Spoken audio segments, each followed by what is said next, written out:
Halo semua, jumpa lagi di channel IRF 3D dengan Irfan di sini. Video kali ini akan menunjukkan 8 hal yang bisa Anda lakukan dengan measurement box di SketchUp Web. Intinya, measurement box adalah kunci dalam menggunakan SketchUp secara akurat. Mari kita buka sebuah file baru di SketchUp Web dan menggunakan meter sebagai satuan panjangnya. Measurement box terletak di sebelah kanan bawah window SketchUp Web. Ada 8 hal yang bisa Anda lakukan di kotak tersebut. Apa saja? Yuk, mari kita simak bersama. Pertama adalah menginput jarak. Anda bisa isikan sebuah angka di kotak tersebut untuk menginput jarak saat Anda membuat garis, menggeser objek atau mengkopinya. Perhatikan contoh berikut. Dengan Line Tools, buatlah sebuah garis dari titik origin, geser kursor Anda pada sumbu merah, ketiklah 2, maka sebuah garis dengan panjang 2 meter akan muncul. Kini arahkan kursor Anda searah sumbu hijau seperti ini dan ketikkan angka 40 cm, maka sebuah garis sepanjang 0,4 meter atau 40 cm akan muncul. Jadi hal pertama yang Anda bisa lakukan adalah menginput panjang sebuah garis, baik dalam satuan defaultnya, maupun dengan satuan yang Anda tentukan sendiri, apakah itu milimeter, sentimeter bahkan inci maupun kaki. Fitur ini juga dapat digunakan untuk menginput jarak saat Anda mempush-pull sebuah permukaan, atau menginput jarak saat Anda memindahkan atau mengcopy sebuah objek seperti contoh ini. Kedua adalah menginput koordinat. Anda bisa isikan sebuah koordinat dalam format seperti ini, untuk menginput posisi titik kedua saat Anda membuat sebuah garis, menggeser, atau mengcopy sebuah objek. Perhatikan contoh berikut. Dengan Line Tools, buatlah sebuah garis dari titik origin, geser kursor Anda menjauh dari titik origin lalu ketik 3,4,0 dalam sepasang kurung siku. Maka sebuah garis dari titik 0,0,0 ke titik 3,4,0 akan muncul. Cobalah kembali dengan membuat garis dari titik terakhir, ke koordinat 3,4,3, maka garis searah sumbu biru sepanjang 3 meter akan muncul.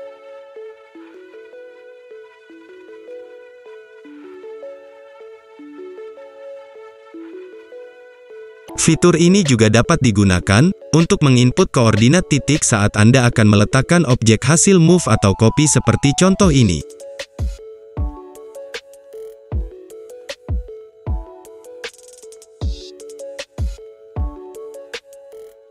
Ketiga adalah menginput sudut. Anda bisa isikan sebuah angka yang menunjukkan besarnya sudut saat Anda memutar sebuah objek. Perhatikan contoh berikut. Dengan tool Rotate, putarlah objek ini, berlawanan dengan jarum jam seperti ini, lalu ketikkan 60, maka objek tersebut akan berputar 60 derajat berlawanan dengan arah jarum jam, searah arahan kursor. Cobalah kini putar kembali, masih berlawanan dengan arah jarum jam, namun ketikkan minus 90, maka walaupun Anda mengarahkannya berlawanan dengan arah jarum jam, objek tersebut justru berputar 90 derajat searah jarum jam. Jadi, jika Anda mengetikkan angka positif sebagai besar sudut, maka objek tersebut akan diputar searah dengan pergerakan atau arahan kursor Anda, dan begitu juga sebaliknya. Keempat, Anda bisa menginput jumlah objek yang akan di-copy. Anda bisa isikan sebuah angka, dan tambahkan akhiran X untuk menentukan jumlah objek yang di-copy. Perhatikan contoh berikut. Dengan menggunakan Move Tools, dan sambil menekan tombol Ctrl, kopilah objek ini sejauh 2 meter, dengan mengetikkan angka 2 di measurement box, dan tekan Enter.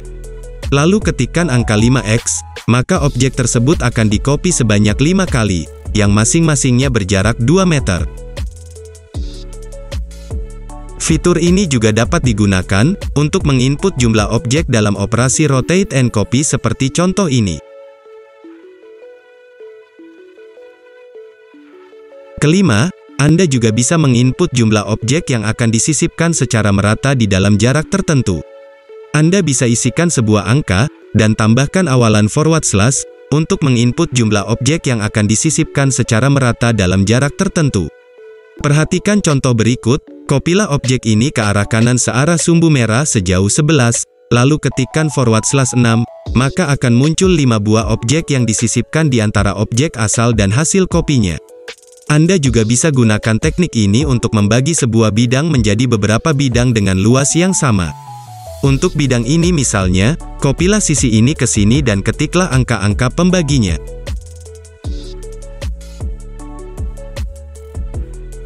Fitur ini juga dapat digunakan untuk menginput jumlah objek yang akan disisipkan secara merata di dalam sudut tertentu dalam operasi rotate and copy seperti contoh ini. Keenam, menentukan jumlah sisi poligon atau segmen sebuah circle. Anda bisa isikan sebuah angka saat Anda menggunakan tool polygon atau circle untuk menentukan jumlah sisi atau jumlah segmennya. Lakukan ini setelah Anda mengklik tool polygon atau circle, dan sebelum menentukan titik pusat poligon atau circle-nya.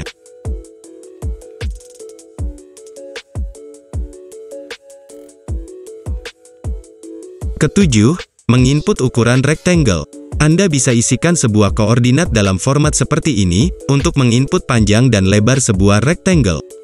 Perhatikanlah contoh ini, dengan menggunakan rectangle tool, klik dari titik origin, tekan tombol panah kanan agar permukaan rektangelnya tegak lurus terhadap sumbu merah, lalu ketik 6,4. Maka sebuah rektangle berukuran 6 meter x 4 meter seperti ini, akan muncul.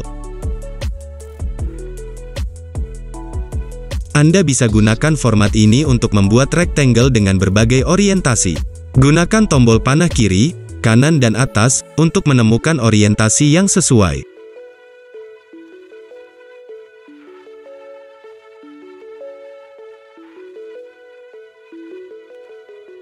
Dan kedelapan, Anda bisa menginput angka field of view atau focal length.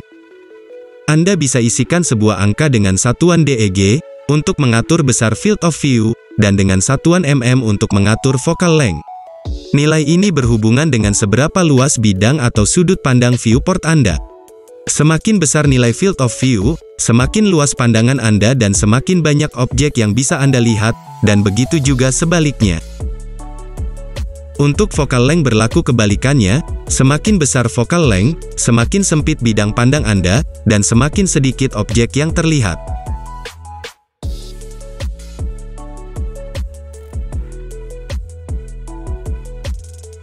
Nah, itu tadi 8 hal yang bisa Anda lakukan melalui Measurement Box.